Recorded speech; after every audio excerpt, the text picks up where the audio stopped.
दिया, लेकिन ब्रजवासियों को कुरुक्षेत्र में कुछ बेचैनी हो रही थी। बेचैनी हो रही थी क्यों? क्योंकि ये कुरुक्षेत्र में भगवान का स्वरूप कुछ अलग है। भगवान के चारों ओर सब बॉडीगार्ड हैं, मतलब उनके संरक्षक, और सोने का कवच पहना है भगवान ने। मुरली तो नहीं है लेकिन सुदर्शन चक्र है साथ में।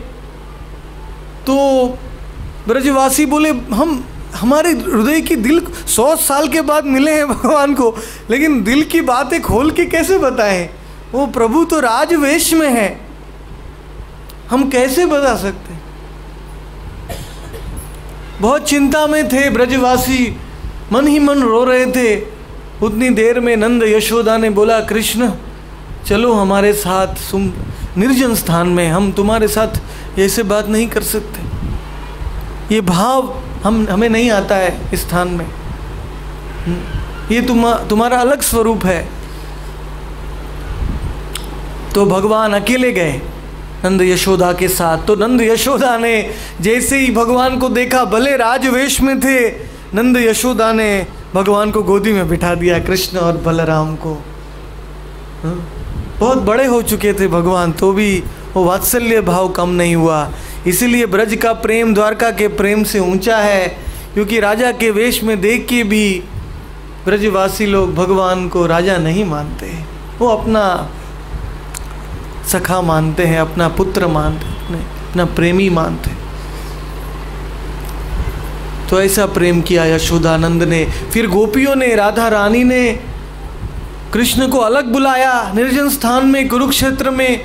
और निर्जन स्थान में जब कृष्ण प्रस्तुत हुए, तब राधा रानी 100 साल, राधा रानी के नाक में से इतना धीमे धीमे सांस चल रहा था, ऐसा लग रहा था कि राधा रानी कृष्ण के वियोग में अभी मर जाएंगी।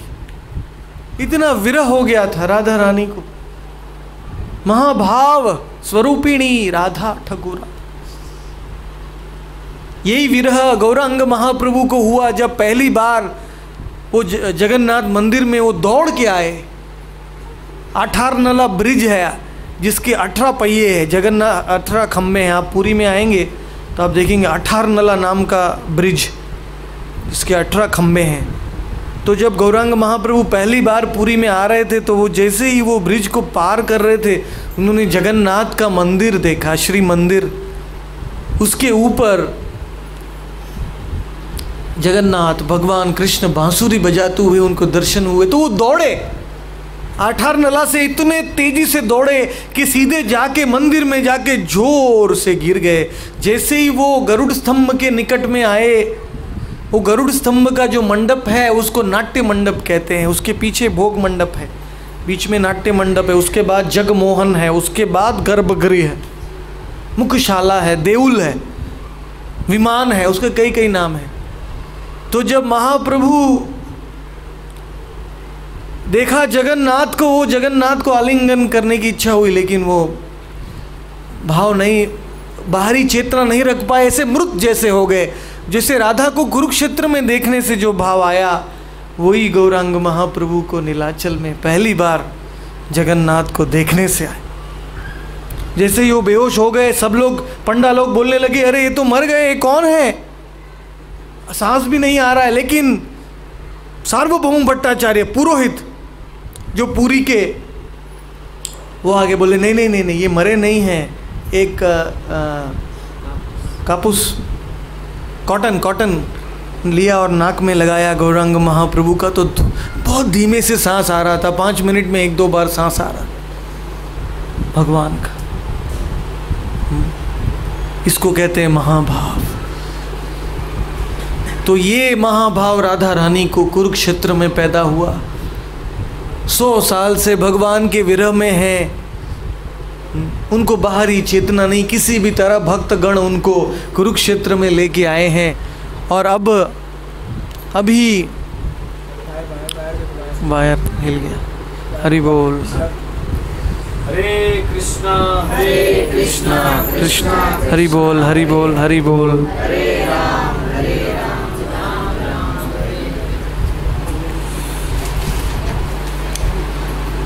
तो यह कौमार हर स एव ही वरस ता एव चैत्र शपास। हे कृष्ण, चैत्र के महीने में हमने ब्रज में, वृंदावन में, गोवर्धन में कितनी सुंदर सुंदर लीलाएं किया था। याद है तुमको? राधा रानी भगवान को कुरुक्षेत्र में कहने लगी, याद है आपको? मालती सुरभ्य प्रौढ़ा कदम मालिनः। लेकिन ये सब मालती के फूल थे, वहाँ जमुना जी का सुंदर प्रवाह था और आपकी मुरली थी, वो सब कहाँ गई अभी? आप ऐसा राजवेश क्यों धारण किए हैं? मुझे आपके मिलन में वो आनंद नहीं आ रहा है जो ब्रज में आता है। तो यही श्लोक रथ यात्रा में गौरांग महाप्रभु ने जगन्नाथ के सामने गाया था। बहुत ऊंचा श्लोक है। इसका अर्थ है केवल 3 लोग समझ सकते हैं, हम भी नहीं समझ सकते। कौन कौन समझ सकते हैं? राधा रानी, गौरांग महाप्रभु और माधवेंद्र पुरी। माधवेंद्र पुरी वो भगवान के कल्प वृक्ष हैं, गोलोक में जो योगपीठ है उसके कल्प वृक्ष का अवतार है, इसलिए वो समझ सकते हैं। तो ये श्लोक रथ यात्रा में जब भगवान जगन्नाथ को देख के बोल रहे थे, जो राधा ने कुरुक्षेत्र में कृष्ण को देख के बोला था, वही श्लोक गौरांग महाप्रभु ने जगन्नाथ को देख के कहा। कोई नहीं समझ सका, गौरांग महाप्रभु के प्रिय निज भक्त भी उसका अर्थ नहीं समझ सके, लेकिन एक महान आचार्य उसका अर्थ समझ गए। वो कौन थे? का नाम था रूप गोस्वामी, जो ललिता सखी के मेन सेविका रूप मंजरी है। रूप गोस्वामी वो वहाँ भगवान का अर्थ समझ गए और उन्होंने वही श्लोक का सरल अर्थ लिखा दूसरे श्लोक में।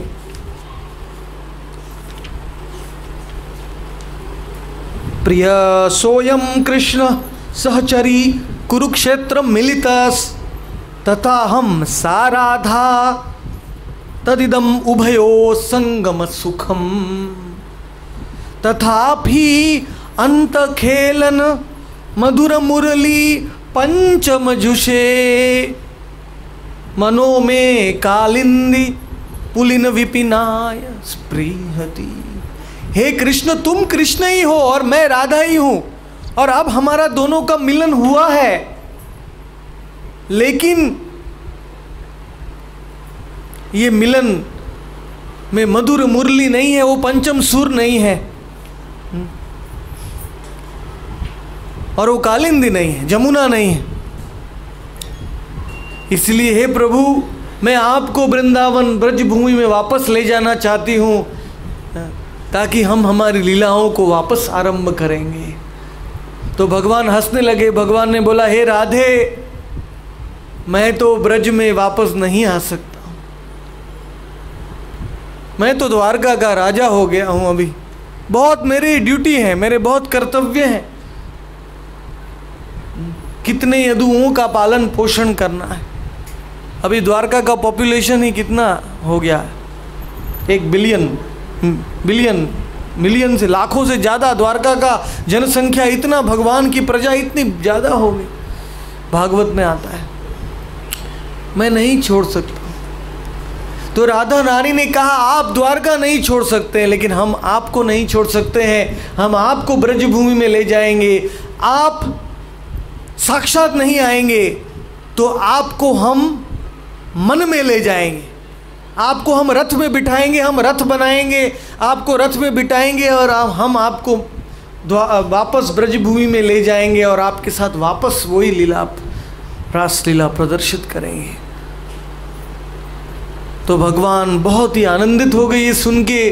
भगवान ने राधा रानी को वरदान दिया, हे राधे, जहाँ जहाँ भी ये रथ यात्रा मनाई जाएगी वहाँ मेरा नहीं लेकिन तुम्हारा भी वास होगा। साक्षात। तो इसलिए रथ यात्रा की लीला इतनी गुप्त है, इतनी गुप्त है कि ये लीला बाहरी रूप में कभी हुई नहीं है, ये राधा रानी के मन में हुई है। बाहरी रूप में हुई है लीला जब जगन्नाथ जी आज से 200 करोड़ साल पहले प्रकट हुए। इंद्रद्युम्न राजा अवंती देश का राजा था उत्तर भारत में। उसको कृष्ण का दर्शन करने की बहुत उत्कंठा हुई। उसने विद्यापति नाम के पंडित को भेजा। वो नीलाचल में आया, तब नीलाचल नाम का पर्वत था, उसके ऊपर नील माधव नाम के नीलमणि के स्वरूप में, चतुर्भुज स्वरूप में कृष्ण भगवान की पूजा विश्वासु नाम का सबर कर रहा था। तो विद्यापति ने ललिता नाम की उसकी पुत्री से विवाह किया, क्योंकि वो सबर विद्यापति को नील माधव के बाजू में नहीं ले जा रहा था उसकी गुफा में, इसलिए विवाह किया। और बाद में आंख में पट्टी बांध के विश्वासु विद्यापति को ले गया नील माधव को देखने के लिए। जैसे उसने आंख में पट्टी खोला तो उसने देखा कि ये कौवा है। वो पेड़ के ऊपर से गिर गया नीचे रोहिणी कुंड में, कुंड था रोहिणी कुंड। ऐसे ही वो देखने गया विद्यापति कौवे को, क्या हुआ? उतनी देर में कुंड में से चतुर्भुज विष्णु का रूप निकला। वो और वो कौवा सीधा, उसके लिए एरोप्लेन आया विमान लेने के लिए। वो सीधा विमान में बैठा और वैकुंठ धाम में चला गया। वो जगन्नाथपुरी धाम की महिमा है कि नॉर्मली मनुष्य जन्म लेना पड़ता है गोलोक में वैकुंठ में जाने के लिए, लेकिन जो भी जगन्नाथ का दर्शन करता है, जगन्नाथपुरी में आता है, वो कौवे की योनि से भी डायरेक्ट वैकुंठ जा सकता है। कितनी महिमा है। ब्रह्मा जी जब प्राण प्रतिष्ठा करने के लिए ब्रह्मलोक से आ गए, इंद्रद्युम्न ब्रह्मा को बुलाने के लिए गए, बोले जगन्नाथ की प्रतिष्ठा तो ब्रह्मा को ही करनी चाहिए। तो उधर ब्रह्मा जी के ब्रह्मलोक में कीर्तन चल रहा था। ब्रह्मा जी ने बोला 2 मिनट रुको, 1 मिनट। तो 1 मिनट रुकाया इंद्रद्युम्न राजा को, तो पृथ्वी के ऊपर लाखों साल बीत गए। वो इंद्रद्युम्न राजा ने जो 10,000 फीट ऊंचा जगन्नाथ का मंदिर बनाया था, वो भी धूल में चला गया, मतलब अदृश्य हो गया। तो इंद्रद्युम्न राजा, तो एक दूसरा राजा था, उसका नाम था गल माधव। वो घोड़ा लेके जा रहा था, तो पता नहीं उसके घोड़े को क्या पत्थर लग गया, तो उसका घोड़ा जोर से गिर गया। और नीचे जाके देखा, बोले मेरा घोड़ा तो इतना शक्तिशाली है, ऐसा कभी गिरता नहीं है। तो देखा वो धूल निकालने लगा, तो इंद्रद्युम्न राजा का मंदिर के शिखर निकल गया वहाँ से। तो गल माधव ने बोला, अरे वाह, इतना सुंदर मंदिर है, इतना मंदिर तो मैं भी नहीं बना सकता हूँ, ये तो लाखों साल पहले, उसको पता नहीं था किसने बनाया है। वो कहने लगा मेरा मंदिर है। लेकिन फिर इंद्रद्युम्न राजा ब्रह्मा जी को लेके लाए ब्रह्मलोक से, तो विवाद हुआ, ये किसका मंदिर है? इंद्रद्युम्न ने कहा मेरा मंदिर है। लाखों साल बीत गए थे। बोले मैं कैसे मानूंगा? तो जगन्नाथपुरी में जगन्नाथपुरी 80 माइल का धाम है, पूरा 10 क्रॉस 10 योजन वो शंख का आकार है। उसके बीच में जगन्नाथ शंख के बिल्कुल बीच में एक कल्प वट है, उसको कहते हैं वांछा वट और कल्प वट। वो वृक्ष है, वो 200 करोड़ साल पुराना है। अभी आप सोचते वृक्ष इतना पुराना कैसे हो सकता है? वो वृक्ष की शाखा में मतलब कभी मरता नहीं है, वो उसकी शाखा बढ़ती जाती निकलती है, इतना विशाल। उसकी छाया के नीचे भी आप गए तो आपके सब पाप नष्ट हो जाते हैं और आपको वैकुंठ से विमान लेने आएगा, आपका टिकट और पासपोर्ट कंफर्म हो जाता है वो वृक्ष के नीचे जाने से। ये पूरी का केंद्र बिंदु है कल्प वट, वांछा वट। इसके अंदर बट गोपाल जो रहते हैं वो अपना अंगूठा चूस रहे हैं। आप पुरी में आएंगे तो वो बट गोपाल के मूर्ति आप देखेंगे, बहुत प्राचीन। जब महाप्रलय होता है तब पूरा ब्रह्मांड डूब जाता है, तब भगवान एक पत्ते में तैरते हैं, बाल गोपाल अपना अंगूठा चूसते हैं। मार्कंडेय ऋषि को दर्शन हुआ था। वही पानी वो बट के वृक्ष के नीचे से निकलता है, हजारों साल तक पानी निकलता है और पूरा ब्रह्मांड पानी में डूब जाता है। लेकिन जगन्नाथपुरी को कुछ नहीं होता है। अनंत ब्रह्मांड काले जे खाने संहारे, तबु एई धामे रखीचू करीते ना पारे। महाप्रलय भी जगन्नाथपुरी को कुछ नहीं कर सकता है, क्योंकि वहाँ बट गोपाल रहते हैं। तो इस प्रकार से वो बट वृक्ष वही वृक्ष था जहाँ से वो कौवा गिरा, और उसके बाजू में रोहिणी कुंड है। अभी वो कुंड छोटा हो गया है, लेकिन वो कुंड बहुत ही शक्तिशाली है। पुरी में 5 महातीर्थ हैं, उसमें से रोहिणी कुंड है। इंद्रद्युम्न सरोवर जो 200 करोड़ साल पुराना है, नरेंद्र सरोवर, श्वेत गंगा, मार्कंडेय सरोवर और समुद्र, महोदधि, ये 6 महातीर्थ हैं पुरी में। इन 6 का पानी अतिशय पवित्र है। इन सब के दर्शन करने से पुरी की यात्रा पूरी होती है। इसलिए पूर्णिमा के दिन में, दिसंबर के मंथ में, सब भक्त लोग चल के पुरी का परिक्रमा करते हैं। 18 माइल, 18 किलोमीटर। जैसे कार्तिक महीने में ब्रज भूमि का होता है, नवद्वीप का गौर पूर्णिमा के टाइम होता है 7 दिन पहले, 9 दिन पहले से चालू होता है नवद्वीप मायापुर का परिक्रमा गौर पूर्णिमा का। वैसे पुरी का कार्तिक महीने के बाद दिसंबर में होता है पूर्णिमा के। तो बहुत सब लीला हैं बताने के लिए, लेकिन रथ यात्रा के बारे में तो विद्यापति ने देखा कि वो रोहिणी कुंड में कौवा गिर गया है। अभी भी आप रोहिणी कुंड में जाएंगे, उसका पानी अगर आपके शरीर को स्पर्श हो जाएगा तो भगवान का धाम आपको निश्चित मिलेगा, कोई शंका नहीं। इतना पवित्र ये कुंड है।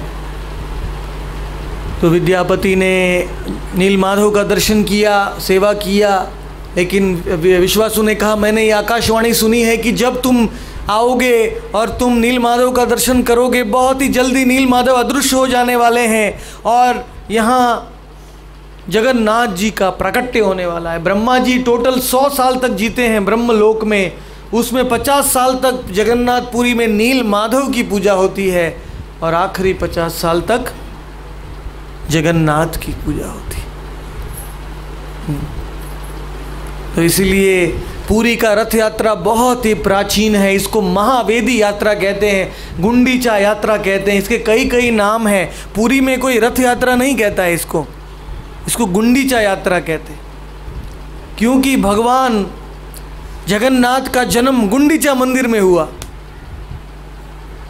जब समुद्र में तैरते हुए 3 दारू ब्रह्म के रूप में इंद्रद्युम्न राजा जब पुरी में आया तो बड़ा ही तूफान आया धूल का, और नीलमाधव भगवान अदृश्य हो गए। तो इंद्रद्युम्न हाय हाय हाय बोलने लगा।